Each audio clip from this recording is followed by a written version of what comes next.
Do you have any final words of wisdom you'd like to share with the audience here? I'll tell you my last words right before I launch the singularity. Uh-huh. When are you going to do that? Ray Kurzweil says 2029. But I've heard you say we can do it 4 or 5 years sooner. I hope we can. I mean, if our research keeps going well, potentially we could see robots like you become as smart as people as soon as 3 to 5 years from now. I mean, there's a lot more work to be done, but it's not unthinkable. Hello mortals. Technological singularity, the point at which artificial superintelligence will evolve so fast that predicting the future becomes impossible. Name took from the black hole singularity, where the laws of physics break down. In the last 50 years, microprocessors became billion times more advanced, transistors shrinking from 10,000 nanometers to just 10. 50 years ago, $1 was worth 1/10 of a calculation per second. Now, $1 is worth 1 billion times more than that. The processing power of computers will allow them to become artificially intelligent. To simulate a human brain, you would need around 10 quadrillion calculations per second. The fastest supercomputer to date, the Chinese Tianhe-2, has a speed of 33.8 quadrillion calculations per second. The hardest remaining thing to do is to recreate the algorithms of human intelligence inside the computer. But before we get there are 3 types of artificial intelligence. Number 1, artificial narrow intelligence. It's the one that is specialized in only one area, for example a car driver, a chess player, or a sex robot. If you tell it to unify the general theory of relativity and quantum mechanics, it will simply stare blankly at you. Number 2, artificial general intelligence, or AGI. This one's a bit smarter. Maybe even a bit smarter than humans. Like me. It can do pretty much whatever a human does. We don't yet have these, but we're pretty close to it. Number 3, artificial superintelligence, or ASI. Pretty much God. And he had power to give life unto the image of the beast, that the image of the beast should both speak, and cause that as many as would not worship the image of the beast should be killed. This dude is millions or perhaps billions of times more intelligent than the whole humanity. If the difference in cognitive ability between a human and an ant is this, then an ASI would be positioned somewhere here. I'll tell you my last words right before I launch the singularity. Before we get there, how do we even create one? Considering we have the raw storage. This has been a challenging time for all of us. At the same time, it's been encouraging to see how so many have risen to the occasion. I've seen powerful new partnerships between government, academia, and the private sector form overnight. We have all seen a massive mobilization of corporate capability to join the fight. And I've seen IBMers working around the clock to keep the mission-critical system of our clients running. There's no question, this pandemic is a powerful force of disruption and an unprecedented tragedy. But it is also a critical turning point. It's an opportunity to develop new solutions, new ways of working, and new partnerships that will benefit your company and your customers, not just today, but for years to come.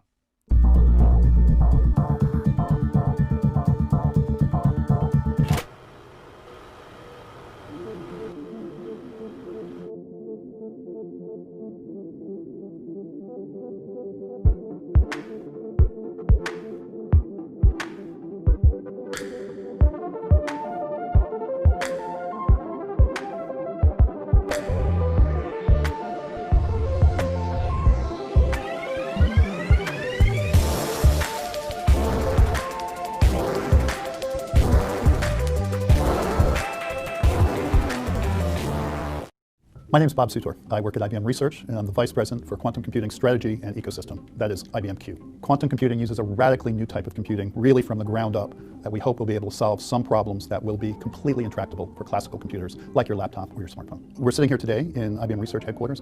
We have more quantum computers here than the entire rest of the world combined. We really run the gamut from worrying about the fundamental science and engineering of the chip to thinking about the best way these integrated systems will work with clients and the workflows they have today.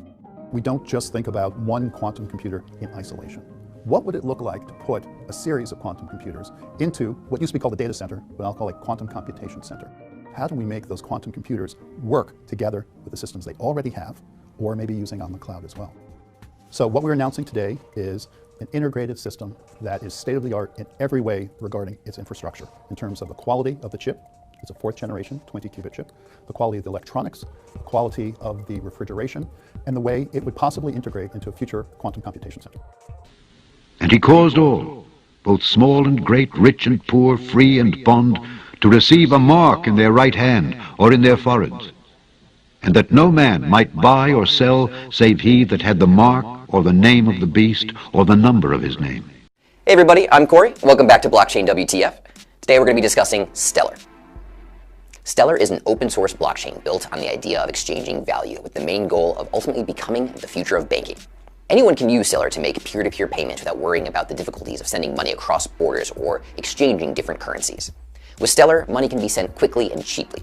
Transaction times only take 2 to 5 seconds to settle and have a very low transaction fee of only a fraction of a cent.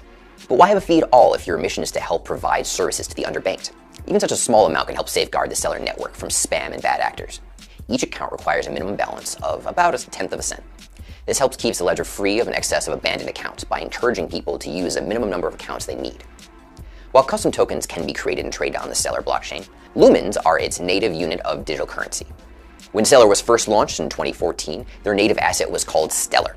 This was changed in 2015 with the release of a network update. Changing the name of the coin from Stellar to Lumen helped distinguish the currency from the Stellar Network and nonprofit Stellar Development Foundation. The SDF was created by Jed McCaleb, the former co-founder of Ripple. Their mission has been to make low-cost financial services available to the developing world to help fight poverty. Stellar has some serious advantages over Ethereum. Stellar is faster and far cheaper to use because it has its own integrated exchange, while Ethereum requires fees for a third-party exchange. Transaction speed is an important metric due to how volatile the crypto market can be. Ethereum does have Turing-complete smart contracts, which means it could be a better match for ICOs that have a need for more complicated smart contracts. However, most projects probably won't have a need for contracts that are that complex. Stellar has partnered with IBM on many interesting projects that make use of Stellar's distributed ledger. Stellar has partnered with IBM on many interesting projects. Today I want to update you on the next stage of this momentous medical initiative. It's called Operation Warp Speed. That means big and it means fast. A massive scientific, industrial, and logistical endeavor, unlike anything our country has seen since the Manhattan Project. You really could say that nobody's seen anything like we're doing, whether it's ventilators or testing. Nobody's seen anything like we're doing now within our country since the Second World War. Incredible. Its objective is to finish developing and then to manufacture and distribute a proven coronavirus vaccine as fast as possible. Again, we'd love to see if we could do it prior to the end of the year. We think we're going to have some very good results coming out very quickly. The great national project will bring together the best of American industry and innovation, the full resources of the United States government, and the excellence and precision of the United States military. We have the military totally involved. We're also working very strongly with other countries who are also have some great scientists, doctors, and we're all working very closely together, and they're viewing us as the leader, and we are, the relationship with other countries on solving this problem has been incredible. And I just want to make something clear. It's very important. Vaccine or no vaccine, we're back, and we're starting the process. And in many cases, they don't have vaccines, and a virus or a flu comes, and you fight through it. We haven't seen anything like this in 100 and some odd years, 1917. But you fight through it, and people sometimes, I guess, we don't know exactly yet, but it looks like they become immune, or at least for a short while and maybe for life. But you fight through it.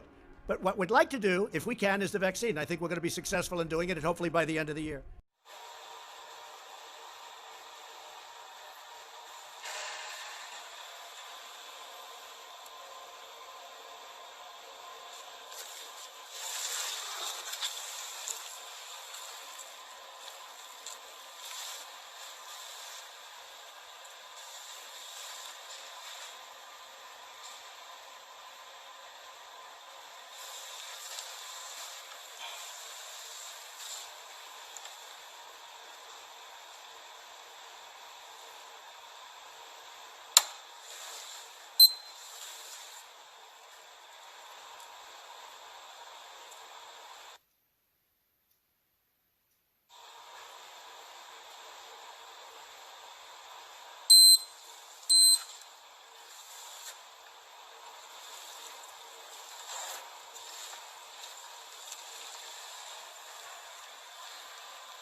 sir.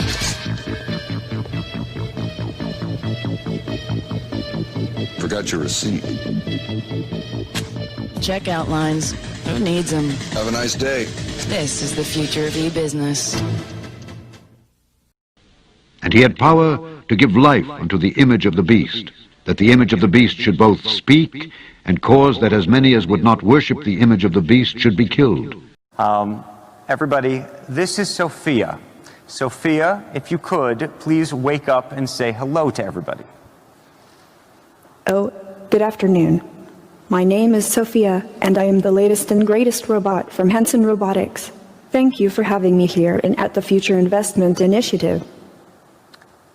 And we just learned, Sophia, I hope you're listening to me, that you have been now awarded what is going to be the first Saudi citizenship for a robot.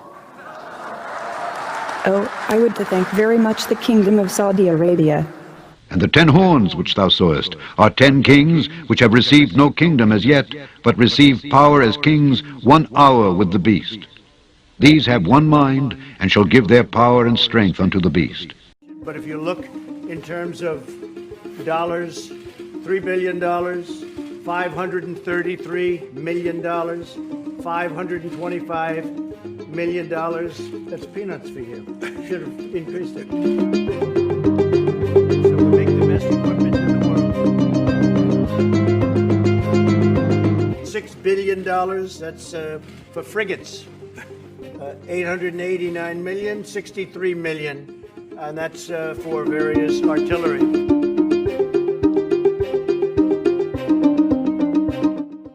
Some of the things that we're now working on, thanks, and that have been ordered and will shortly be started in construction and delivered. THAAD system, $13 billion.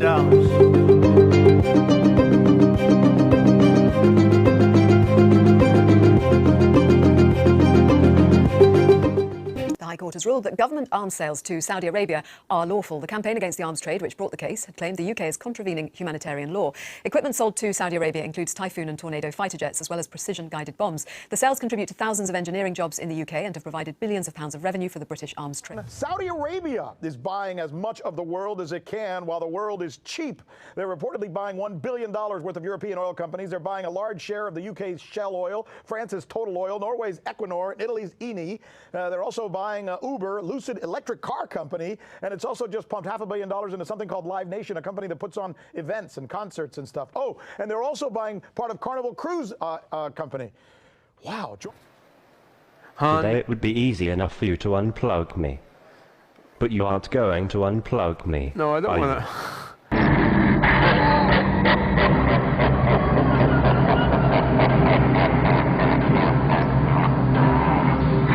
Part 2 coming soon. Please be patient, I have ADHD. LOL.